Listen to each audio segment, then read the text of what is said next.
BGMI ban.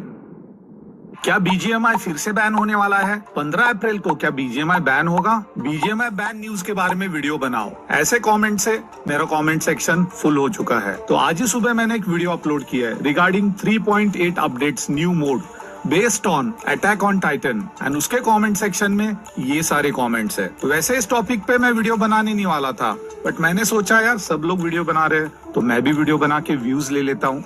वैसे jokes apart guys, on a serious note, मैंने देखा काफी सारी मिस इन्फॉर्मेशन फैला के रखी है। आधे से ज्यादा लोगों को तो पता ही नहीं है इस बारे में, कोई कुछ भी बोले जा रहा है। तो इस वीडियो में अपन लोग फैरो पनौती है, फलाना फलाना XYZ, ये सारी बातें नहीं करेंगे। इस वीडियो में अपन फैक्ट्स पे बात करेंगे। ये वीडियो पूरी देखिए, काफी शॉर्ट रखने वाला हूँ, बट सारी इन्फॉर्मेशन आप तक पहुँच जाएगी। कोई क्या लगता है दोस्तों, बीजीएमआई बैन होना चाहिए? इस वीडियो में हमें पता चलेगा ये न्यूज़ जो चल रही है फेक है या रियल है। भी डाउट इस चीज से लेके है सारे क्लियर हो जाएंगे। अब आप लोग जरा इस हेडलाइन को देखिए। BGMI developer Krafton faces accusations of selling users data in India. ये मेन न्यूज बन चुकी है कल दोपहर से। सब जगह सर्च टर्म में यही आ रहा है। सब लोग इसी बात पे आर्टिकल छाप रहे क्योंकि इससे इनको बहुत ज्यादा ट्रैफिक मिलने वाला है इनकी वेबसाइट्स पे। अब ये जो भी वेबसाइट है उसने यहाँ पे आराम से आधी अधूरी बात बता दी एंड उसके बाद बता दिया कि आईफोन की प्राइस बढ़ने वाली है। अपन डायरेक्टली इस बात पे आते हैं। ये लाइन यहाँ पे आप लोग पढ़िए। In response Krafton India has filed 2 writ petitions numbering 4806 and 5342/2024 in Bombay High Court seeking a stay on the investigation। तो इससे आपको एक बात पता चलती है कि हाई कोर्ट में ये केस क्राफ्टन इंडिया खुद लेके चला गया है। और किस माध्यम से? रिट पेटिशन के माध्यम से। अब आप लोग को यहाँ पे क्लियरली दिख रहा है गाइज, ये दोनों पेटिशंस मुंबई हाई कोर्ट में जो डाली गई है वो खुद क्राफ्टन इंडिया ने डाली है, क्योंकि उनको चाहिए कि तुरंत एक्शन लिया जाए क्योंकि उनका नाम खराब हो रहा है। ये दो पेटिशंस में पहली पेटिशन कहती है कि उनके आगे जो FIR डाली गई है वो गलत है, उस FIR को रद्द करो तुरंत। दूसरी पेटिशन में क्राफ्टन ने ये कहा है कि साइबर पुलिस जो इन्वेस्टिगेट कर रही है क्राफ्टन के अगेंस्ट वो इलीगल है, उन्होंने कुछ भी गलत नहीं किया है, तो उस इन्वेस्टिगेशन को रोका जाए। एंड इन दोनों पेटिशंस को कंबाइन करके 15 अप्रैल को मुंबई हाई कोर्ट में सुनवाई होने वाली है। अब पहले अपन लोग देखते हैं कि रिट पेटिशन आखिरकार होता क्या है। Writ petition is a formal request to a court to issue a writ which is a written order to enforce legal rights or correct a legal violation। तो यहाँ पे मैं आपको ना शॉर्ट में बता देता हूँ। क्राफ्टन इंडिया के हिसाब से उनके अगेंस्ट डिफेमेशन या फिर गलत चार्जेस लगा के इन्वेस्टिगेशन चल रही थी, तो वो चाहते हैं कि इसके ऊपर स्टे लग जाए। जैसे आप यहाँ पे पढ़िए, इन्होंने रिट पिटीशन फाइल किया है क्योंकि ये चाहते हैं कि उस इन्वेस्टिगेशन के ऊपर स्टे लग जाए। अब ये कौन सी इन्वेस्टिगेशन है, क्या चल रहा है, इस बारे में भी अपन आगे बात करेंगे।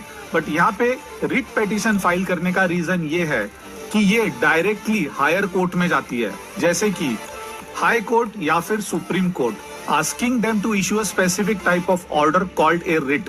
ये चाहते हैं कि हाई कोर्ट में ये पिटीशन फाइल करके वहां पे सुनवाई हो और हाई कोर्ट ये ऑर्डर दे दे कि जो इन्वेस्टिगेशन की बात हो रही है, इन्वेस्टिगेशन करने का जो ऑर्डर है उस पे स्टे लग जाए। तो देखिए गाइस, क्राफ्टन एक बहुत बड़ी कंपनी है। इनकी वैल्यूएशन अप्रोक्सीमेटली 11.6 बिलियन US$ है। कोरिया स्टॉक एक्सचेंज पे भी लिस्टेड है। तो अब देखिए, अगर इनके अगेंस्ट कोई ऐसा केस चलेगा किसी देश में जैसे कि इंडिया, जहाँ पे इनका बहुत ही बड़ा मार्केट है, तो डेफिनेटली इनकी स्टॉक प्राइस भी अफेक्ट होने वाली है। इनके इन्वेस्टर्स वगैरह होंगे, वो भी इनको पूछेंगे कि भाई क्या चल रहा है, इंडिया में कौन सा केस चल रहा है, कौन सा यूजर डाटा बेच दिया, क्या हो रहा है। तो ऑफ कोर्स ये लोग तो चाहेंगे ना कि कंपनी का डिफेमेशन ना हो, कंपनी से कोई भी नेगेटिव न्यूज लिंक ना हो। तो इस वजह से ये चाहते हैं कि उस इन्वेस्टिगेशन पे स्टे लग जाए। अब ये कौन सी इन्वेस्टिगेशन है वो देखते हैं। तो एक बंदे ने FIR दर्ज की है अक्लूज पुलिस स्टेशन महाराष्ट्र में। इसने एक्यूज किया है क्राफ्टन इंडिया एंड उसके 4 सीनियर एग्जीक्यूटिव्स को unlawfully data sharing and monetising करने के लिए। कॉन्फिडेंशियल डेटा इन्होंने शेयर किया है टेलीग्राम के ऊपर, ऐसे इसने इनके ऊपर आरोप लगाया है।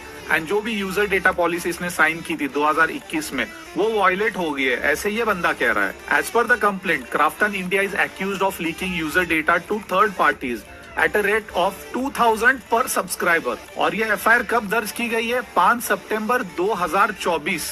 A hearing in the matter is scheduled before the Bombay High Court on April 15, 2025। और जो एफआईआर दर्ज की गई है उसमें देखिए कौन कौन से सेक्शंस लगाए गए हैं। Charges of criminal conspiracy IPC 120 भी लगाया है, cheating IPC section 420 and violation of the information technology act 2000 section 72, 72A and 85। तो ये काफी सीरियस एलिगेशंस है क्राफ्टन के अगेंस्ट। इस वजह से इन्होंने ये रिट पेटिशन फाइल किए, एक नहीं 2 पेटिशन फाइल की है। एंड इनके लॉयर वगैरह जो लड़ने वाले उनका नाम भी आप यहाँ पे देख सकते हो। Senior advocates from the law firm Shardul Amarchand Mangaldas and co. The company has challenged the allegations and the FIRs procedural validity. तो क्राफ्टन इंडिया ने खुद चैलेंज किया है इसको कि भाई ये सब गलत है, हमारा नाम खराब हो रहा है, तो इस चीज को आप बंद करिए। एंड इनकी जो 2 पेटिशंस है, इन दोनों पेटिशंस को मर्ज किया गया है एंड इसके रिलेटेड इशू किए हैं notices. All the interim orders have been extended until the next court date 15 April 2025। तो अगली कोर्ट डेट ये मिली है। यहाँ पे क्या लगता है दोस्तों, बैन होना चाहिए बीजीएमआई इंडिया में? क्योंकि ऐसे कुछ गेम होते हैं ऑनलाइन जो हमारे डाटा लीक करते हैं, अदर देशों में सेल करते हैं। अगर ये बात सच है तो इस तरह के गेम को बैन जरूर करना चाहिए।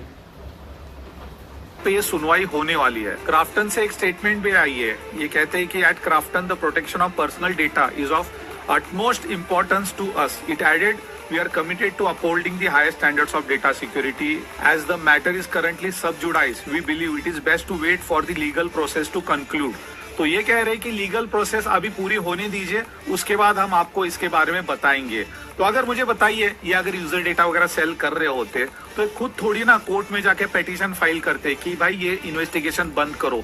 क्योंकि ये इंडिया है, यहाँ पे ना इन्वेस्टिगेशन होने में, कोर्ट केसेस होने में ना सालों लगते हैं। लोअर कोर्ट से चीजें ऊपर आते रहती है एंड फिर हाई कोर्ट आके फिर वो सुप्रीम कोर्ट में भी जाती है, इसमें 20-20 साल भी लग जाते हैं। बट इन्होंने रिट पेटिशन फाइल की है, मतलब सारी प्रोसेस को एक्सपीडेट यानी कि फास्ट किया है ताकि जल्दी से इसके ऊपर सुनवाई हो जाए। और रिट पेटिशन करने का बेनिफिट क्या है ये देखिए। They can provide speedy relief, they can protect fundamental rights and they can provide direct access to higher courts। तो क्राफ्टन चाहता है कि ये चीज जो है ना सालों साल ड्रैग ना होती रहे, जिससे इनका नाम खराब होते रहे। तो इसलिए ये चाहते हैं कि इनको तुरंत एकदम फास्ट ट्रैक बेसिस पे रिलीफ मिले, क्योंकि इंडिया में कोर्ट केसेस सालों साल चलते हैं, इन्वेस्टिगेशन सालों चल सकती है। इस वजह से इन्होंने डायरेक्ट हाई कोर्ट में पेटिशन फाइल की है एंड ये इस केस को रफा दफा करना चाहते हैं, जितना जल्दी हो सके उतना। मतलब क्राफ्टन के केस में एक कंपनी रिट फाइल कर सकती है अगर उसे लगता है कि किसी लॉ एनफोर्समेंट एजेंसी या सरकारी अधिकारी ने कानूनी प्रक्रिया या संवैधानिक प्रावधानों का उल्लंघन किया है। एंड जिस हिसाब से ये गेम एक बार बैन हो चुकी थी, उसके बाद ऑलमोस्ट 8-9 महीने के बाद सारी गवर्नमेंट की रिक्वायरमेंट्स फुलफिल करने के बाद ये गेम वापस प्ले स्टोर, ऐप स्टोर पे आई है। तो आई डोंट थिंक ऐसी कोई चीज इन्होंने की होगी, तो मुझे लग नहीं रहा कुछ होने वाला है। आराम से गेम खेलो एंड इनको अगर इतनी दिक्कत होती ना, कुछ इश्यू होता तो ये खुद ही फास्ट ट्रैक करके रिट पेटिशन फाइल करके हाई कोर्ट तक नहीं जाते। ये खुद चाह रहे कि ये केस जल्दी से जल्दी रफा दफा हो जाए ताकि इनसे जो बदनामी हो रही है, इनकी जो वैल्यू इफेक्ट हो रही है वो रुक जाए। तो आई डोंट थिंक गाइस कोई दिक्कत है, यहाँ पे कोई इशू होने वाला है। इस चीज को ना इतना बड़ा चढ़ा के अलग अलग आर्टिकल्स में बताया गया है, अलग अलग वीडियोस मैंने देखी, सब लोग आधी अधूरी इंफॉर्मेशन दे रहे हैं, कोई भी प्रॉपरली कोई बात बता ही नहीं रहा है। यहाँ तक कि बहुत ही कम लोगों ने ये चीज बताई है, ये पेटिशन खुद क्राफ्टन इंडिया ने फाइल किया है। वीडियोस में, आर्टिकल्स में तो बताया जा रहा है कि ये केस हाई कोर्ट तक आ गया। हाई कोर्ट तक कैसे आया, कौन लाया, क्यों आया, इसके बारे में किसी ने बात नहीं की है। तो एनीवे गाइस, इस वीडियो को ज्यादा ड्रैग नहीं करते। जो जो फैक्ट्स मेरे पास अवेलेबल थे, मैंने ऑनलाइन चेक किए, उसमें से जो जो चीजें मुझे मिली वो मैंने आपके साथ शेयर की है। तो कोई भी मिस इन्फॉर्मेशन या फिर मिस गाइडेंस में मत जाइए, आराम से रहिए, चिल रहिए, बिंदास गेम खेलिए। बाकी आज ही सुबह मैंने अटैक ऑन टाइटन 3.8 मोड की वीडियो डाली है, वीडियो की लिंक इस वीडियो के डिस्क्रिप्शन में मिल जाएगी, आई बटन पे भी दे दूंगा। बड़ा ही मस्त मोड आने वाला है, नेक्स्ट मंथ हम लोग को खेलने मिल जाएगा गेम में। तो मैं तो काफी एक्साइटेड हूँ, चेकआउट कर लेना वीडियो को। एंड यहाँ तक वीडियो में पहुंचे हो तो बहुत बहुत शुक्रिया, thank you so much. Like देना, चैनल सब्सक्राइब करना एंड मैं मिलता हूँ आप लोग को बहुत ही जल्द एक और नए वीडियो में। So thank you guys and take care. India में इस तरह के गेम बहुत ज़्यादा पॉपुलर हैं, तो लोगों को देखना चाहिए। उनकी जो भी टीम है गेम की, उन्हें देखना चाहिए कि ये इस तरह के गेम अगर किसी भी एज में, किसी भी वर्ल्ड में, किसी भी कंट्री में इनका पॉपुलर है, तो वहाँ के यूजर डाटा को लीक ना होने दें, क्योंकि इस तरह से बहुत फर्क पड़ता है। कंपनी के शेयर्स में गिर सकता है, बैन होने की वजह से कंपनी का घाटा भी हो सकता है। तो दोस्तों, मेरी वीडियो यहीं एंड होती है।